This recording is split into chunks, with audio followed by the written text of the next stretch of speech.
No primeiro vídeo nós falamos sobre as tendências liberais, né? Quais são as tendências liberais?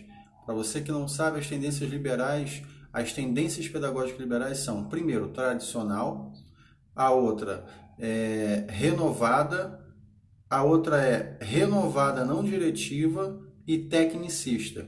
E quando eu falo tendências progressivas, liberais, tendências pedagógicas liberais, nada tem a ver com democracia ou liberdade.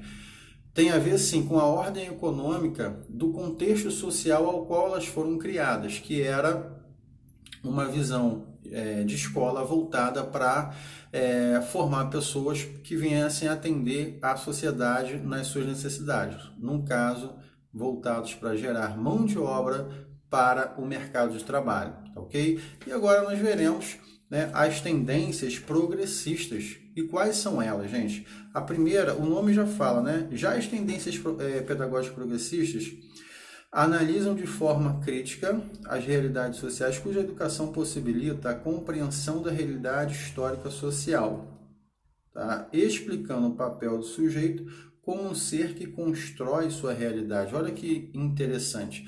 Então, nessas tendências que nós estaremos estudando agora, nas tendências progressistas, que são a libertadora, a libertária e a crítica social dos conteúdos, o que essas tendências têm? A libertária, a libertadora e a crítica social de conteúdos. O que elas têm em comum? Elas visam um processo de educação voltado para criar você como um ser pensante, para desenvolver no aluno o senso crítico da sua realidade ao qual ele está vivendo, qual o contexto social, econômico, utilizando conceitos e a política no processo educacional. E aí a gente sabe que o Paulo Freire, que é hoje o patrono da educação brasileira, que é o grande expoente brasileiro nesse sentido de educação, ele criou, né, alguns conceitos, algumas falas, desenvolveu algumas falas relacionadas a, por exemplo, a você ser um ser que está na sociedade, mas quando você aceita tudo como chega, pronto e acabado, você é um ser passivo. E quando você resolve ter uma postura, uma consciência crítica de não aceitar tudo que chega para você pronto e acabado, mas transformar a realidade, aí você passa a ser um ser uma pessoa que vai ser uma pessoa que está passando de coadjuvante para protagonista, para ator principal da sua história. Não somos nós que fazemos a nossa história? Então vamos lá. A primeira tendência libertadora, ela diz assim: o papel da educação é conscientizar para transformar a realidade, os conteúdos, tá? E os conteúdos são extraídos da prática social e cotidiana dos alunos.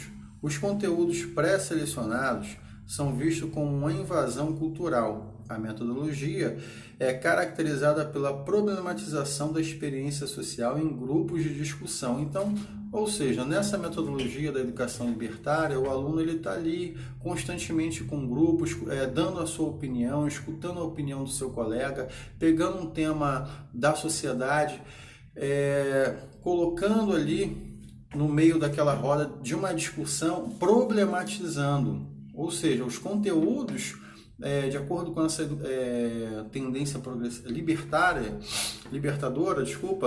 ela visa pegar temas que têm a ver com a sociedade, não selecionar temas que não fazem parte do cotidiano da vida dos alunos. Tá? Então, esse é o principal fator da pedagógica libertadora. A libertária, né, já é a escola deve propiciar práticas democráticas, pois acredita que a consciência política resulta em conquistas sociais. Ou seja, você deve ter, nessa visão libertária, uma consciência política, né? Tipo, quem que eu vou votar, como é o candidato, como que está o contexto da minha realidade econômica, crise de desemprego, racismo. Ou seja, você é um ser social e pode, né, por meio da sua consciência política, mudar os acontecimentos da história e influenciar outras pessoas que estão na contramão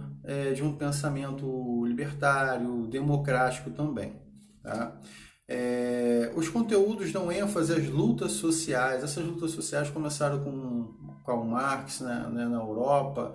Ele vivenciou todo aquele período ali da Revolução Industrial, que dividiu a sociedade em classe burguesa e proletariados, onde a classe proletariada, né, sofrendo com baixos salários, sem direitos trabalhistas, resolve ir para a rua, se unir e buscar, né, melhores condições de trabalho, melhores situações para que eles pudessem se beneficiar também como trabalhadores. Então eles se manifestavam por meio de greves, por meio de discursos, exigindo políticas públicas para os trabalhadores, e aos poucos as coisas foram acontecendo.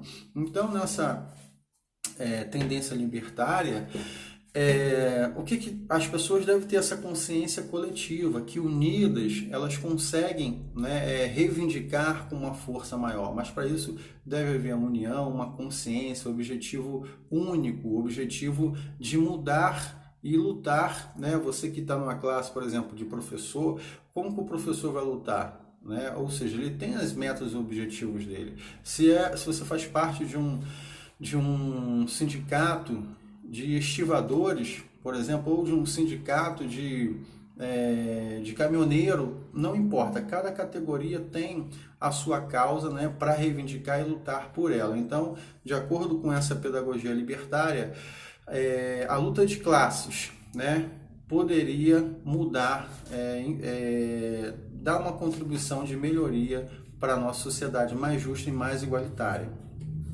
E por último, a crítica social dos conteúdos. A escola tem a tarefa de garantir a apropriação crítica do conhecimento científico universal, tornando-se uma arma de luta importante. Tá certo? A classe trabalhadora deve apropriar-se do saber e adotar método dialético, esse que é visto como responsável pelo confronto entre experiências pessoais e o conteúdo transmitido na escola. Então, a crítica social dos conteúdos seria justamente o que? Os professores, né, os alunos pegarem um livro didático, olharem e se perguntarem, poxa, esse conteúdo ele faz parte da minha realidade? Esse conteúdo ele é relevante? Ou esse conteúdo ele busca apenas transmitir uma imagem de um Estado forte? Que tipo de conteúdo, qual é o objetivo desse conteúdo, quais são as linhas de raciocínio que esse conteúdo tem, que ele pode contribuir para a minha formação crítica, né? Então todo conteúdo deveria passar por uma análise, tanto da parte dos professores, dos alunos, e se aquele conteúdo ele fosse distante da prática social, ele deveria ser descartado. Se fosse um conteúdo irrelevante, um conteúdo tendencioso do Estado, o que é um conteúdo tendencioso do Estado? Um conteúdo que visa deixar as pessoas alienadas, as pessoas submissas a esse Estado, tá? Então, gente, estudamos aqui duas correntes fortíssimas, tá? Primeiro, as tendências pedagógicas liberais e, por último, agora, as três que fazem, né? A libertadora, a libertária e a crítica social dos conteúdos, que fazem parte da tendência pedagógica progressista. Então, assistam esse vídeo, eu estarei enviando para vocês também um questionário, para você que está fazendo curso de formação de professor, para você que me assiste pelo YouTube, para você que quer fazer também, prestar um concurso público, esse vídeo ele pode servir para você, tá? De infinitas formas de estudo, tá bom, gente? Um forte abraço e fiquem com Deus.